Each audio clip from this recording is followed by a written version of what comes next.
اور ابھی افسوسناک خبر سے آپ کو آگاہ کریں گے کہ پاکستان کے ورسٹائل اداکار مظہر علی انتقال کر گئے ہیں۔ مظہر علی دل کے عارضے میں مبتلا اور نجی اسپتال میں زیر علاج تھے۔ مظہر علی کچھ عرصہ پہلے ہی پاکستان آئے تھے، فیملی کینیڈا میں مقیم ہے۔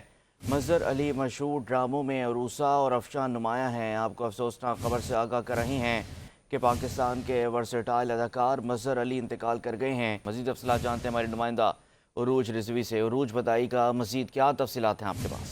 جی بالکل، پی ٹی وی کے جو معروف اداکار ہیں مظہر علی کا انتقال کر گئے ہیں۔ ان کی نماز جنازہ کے بارے میں یہ کہا جا رہا ہے کہ ان کی نماز جنازہ بعد مغرب نازم آباد میں ادا کی جائے گی۔ مظہر علی نے NIT یونیورسٹی سے انجینئرنگ کی ڈگری حاصل کی تھی۔ ان کے 3 بچے ہیں جن میں ایک بیٹا 2 بیٹیاں ہیں۔ مظہر علی 66 برس کی عمر میں ہمدرد ہسپتال کراچی میں انتقال کر گئے تھے۔ مظہر علی 2006 میں خود کو شوبیز کے سے علیحدہ کر چکے تھے۔ اداکار مظہر علی 2008 میں امریکہ شفٹ ہو گئے تھے۔ اداکار مظہر علی کو پی ٹی وی کے شہزاد کے نام سے بھی جانا جاتا تھا۔ جی